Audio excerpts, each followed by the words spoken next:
Alrighty, everybody, welcome back to another episode of Shifty's 49ers Talk. It's your boy Shifty coming at you with another one. Today, we're going to talk about how the 49ers free agency has gone so far. We're going to cover the signings that we've made and talk a little bit about the players that we've lost. Without further ado, let's get into it. On the screen right now, you are going to be seeing the 5 free agent signings that the 49ers have made so far in the 2022 free agency period. Now, I've actually already done a video on the Charvarius Ward signing and the Oren Burks signing, and I will have the links to those videos in the description, so please check those out. So in this video, we're going to focus on the other 3 signings, and then a couple of guys that we've lost and the impact that's going to happen there. And then later on, I will be doing a video on who I would like us to target moving forward. The first player we're going to talk about on this list is going to be wide receiver / special teamer Ray Ray McCloud. So we signed Ray Ray to a 2-year deal worth up to $10.4 million. He's 5'9", 190, 6th round pick back in 2018. A really solid addition. You know, it's someone that we really needed, a legit returner. So I'm really happy about that. Probably the first legit returner we've had since Ted Ginn Jr. back in the Harbaugh days. Now, if we look at his stats, returning the ball, very solid. He did lead the NFL in punt return attempts and punt return yardage, so that's really good to see. It might be much more exciting to watch punts now. He's not just going to fair catch everything like Trent Taylor used to do, and sometimes Brandon Ayuk. And plus, the benefit here is we're actually not going to have to put one of our best players in Brandon Ayuk out there for punt returns, or even Deebo Samuel on kick returns. So really happy about that. We all know as Niner fans just how bad our special teams were in 2021 and even before that. So I'm really glad about this signing, and then also the signing that I'll talk about later in George Odom. It's going to be a huge improvement in 2022. So really looking forward to that. Overall, Ray Ray is a very solid returner. I actually don't think he's like the best returner in the NFL by any means, and the stats back that up. Personally, I would have preferred Braxton Berrios, who re-signed with the Jets. He's re-signed for a little bit more money, 2 years, $12 million, statistically graded out actually better as a returner and as a receiver. But overall, I'm happy with the signing of Ray Ray, and I'd like to see what he maybe does on the offense. So he did have 39 catches in 2021 for only 277 yards. So I think Ray Ray is a guy where if you can get him the ball in space, he could really make some things happen. I'd love to see what Kyle Shanahan can draw up, all the different plays, you know, especially when you have opposing defenses focusing on Deebo and Ayuk and Kittle and Elijah Mitchell. So it's really exciting to see what he might be able to do. If I had to envision an offensive output, I would say there could be weeks that go by where we don't see Ray Ray, you know, do anything for a couple weeks, and then he might have like 4 catches and 2 runs or something like that. So overall, I like the signing. Don't absolutely love it, but it's something that we needed to fill, and I'm really happy about that. The next guy we're going to talk about is going to be Hassan Ridgeway, the defensive tackle formerly of the Philadelphia Eagles. He's 6'3", 305. We signed him to a 1-year deal worth $2.5 million, $1 million guaranteed. He was a 4th round pick back in 2016. He went to the University of Texas. He's 27 years old. Now, when you look at Ridgeway, his stats definitely don't jump out at you, and I don't think we're going to expect him to come in and be full-time starter by any means. Now, Ridgeway, the signing is very much part of our rotation on the defensive line. D'Amico Ryans, and before that, Robert Saleh loved to get a very good rotation going until we got to the crunch time in games. And I think Ridgeway could very much be a part of that. When you look at the defensive tackle position for the Niners, we have Kinlaw. Eric Armstead's going to be much more effective kicking inside, which he did later in the year. We also have Kevin Givens, we have Morris Hurst Jr., and we have Ridgeway. So I think we pretty much have that position locked up. I doubt we'll draft anyone unless there's someone who, you know, who falls in the draft maybe, and we just think the value is too great to pass up on. I think it's a really solid, solid addition, and we're not breaking the bank. To me, he reminds me of former 49er Sheldon Day, who then went on to the Cleveland Browns. But I think it's a solid signing. Last year, two sacks, 5 quarterback hits. He did a 1 tackle for loss. So he's certainly not a full replacement for DJ Jones. The DJ Jones, how we're going to replace him is hopefully having Kinlaw healthy, Hopefully Maurice Hurst Jr. will be healthy. I really did like what Kevin Givens brought us, and I think if we give him more snaps, then he'll be even better. And then also Hassan Ridgeway as part of that rotation. So overall, I like the signing, but we're not breaking the bank.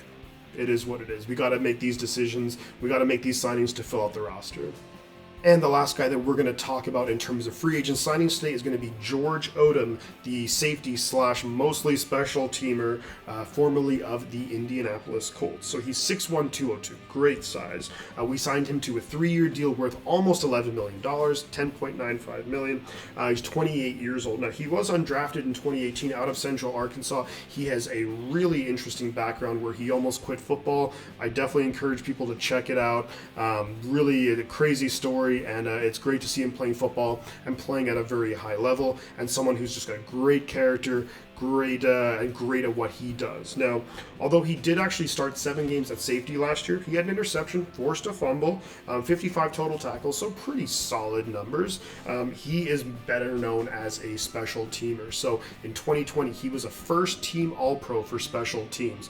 Now, like earlier when I mentioned Ray Ray McCloud, in the Oren Burks video, we talk about it. Just special teams is clearly a major focus for the 49ers this offseason, and I don't blame them. It was kind of nightmarish watching the 49ers special teams last year. Check out any of my streams and even some of my previews and reviews of the games last year, and I was just livid whenever we would kick the ball and it was returnable because our kick return coverage was terrible and our punt return coverage wasn't much better either. So I think that I love that we're putting such an emphasis on it. It really is one of the aspects of the game that just so often gets overlooked. It's one of those things where people a lot of times don't talk about special teams until it kicks them in the ass. Just ask the Green Bay Packers of that. Our special teams were trash, and we basically knocked them out of the playoffs because their special teams happened to be even worse. So I'm really glad that we've put money into this, we've invested money into this, and it should be much improved, especially with the addition of Brian Schneider as special teams coordinator. But overall, what I like about these guys that we're adding is they're relatively young. They've only been in the league for maybe 4 or 5 years, so they still have a lot of football ahead of them. They also can potentially get better. I think Ray, going back to him very quickly, can be pretty solid in our offense. We'll have some plays designed for him. George Odom, I think, is a guy who could very well just step in at safety. Maybe he even begins the season starting at safety opposite of Jimmy Ward. I do believe if we should, in the draft, address safety early in the 2nd or 3rd round. So maybe Odom now starts the year at safety, and then that rookie, as he comes along, maybe halfway through the year, the rookie can hopefully step in and make an impact. This potentially rules out any reunion with Jaquiski Tartt, although I think the safety market is going to be slim to none for Jaquiski, so maybe we bring him back on essentially like a 1-year minimum deal, depending on how we like the prospects in the draft, how the draft shakes out, But overall, I really like this signing. I think he gives us value in safety, and of course, he's an all-pro on special teams, and that's a huge need for us. I love this addition. And to finish up the video, I do want to talk about some of the players who unfortunately have left the 49ers. What I do want to say is Laken, DJ, and Raheem, thank you so much for what you guys did for the 49ers. Absolutely played your hearts out, and were really good for the team, and really were a big part of the team coming back to to relevance in the NFL. So love all their contributions. Some absolute lasting memories from all 3 of those guys, and I'm glad they got paid and went where they went. Let's start off with Laken. So he obviously went to the New York Jets. That leaves a hole at left guard for us. Now, when I did the Daniel Brunskill video, I did talk a little bit about this, but I think if we were to start the season right now, you would probably see the offensive line as Trent Williams, Brunskill, Alex Mack, Aaron Banks, Mike McGlinchey. So that's a pretty solid offensive line, and 4 of those 5 guys would be returning starters for the opening day team. So I think the offensive line, we can definitely use some more depth. Ideally, we'd get an upgrade at left guard, because I like Brunskill more in that 6th offensive lineman position, but I think maybe in the 2nd, 3rd round, if we can find that guard and get some really just young, good guards to come in and play, we have the experience at tackle and center, that could be really, really solid. There are also some free agent options. Someone who we could potentially look at is a J.C. Treader, who got cut from the Browns. Maybe he can come in, play guard for a year, then Alex Mack retires and Treader takes in at center. So there are options out there for us. As for DJ Jones, going to the Denver Broncos, the very, very much improved Denver Broncos, so good for him. He's a player who I'm a huge, huge fan of. Definitely a bummer to lose him, but the money involved, I just don't think we were realistically going to bring him back, especially after we invested that first-round pick in Javon Kinlaw. So it's just one of those financial decisions that it's just a bummer. It's a reality of the NFL. But I think we really do have a solid rotation of guys who can fill that role. I think Kinlaw should be primed for a big year, assuming he's back healthy. His third year working with Kasurek, working in this defense, I expect a very big leap in his performance. I also would like to see healthy Maurice Hurst Jr. So I think he did really well in preseason. He was impressing in training camp, but unfortunately, due to injuries, he missed the majority of the year. But if he's healthy, he could be the guy to step in and just be that next Chris Kasurek reclamation project, and he just comes in and amazes us. Last but not least, Raheem Mostert. Here's a guy who I would have loved to bring him back maybe on a $1.5 million deal, but he got over $3 million to reunite with Mike McDaniel out in Miami. Really stoked for Raheem. He's a great player when healthy. Obviously, he missed quite a bit of time with the 49ers.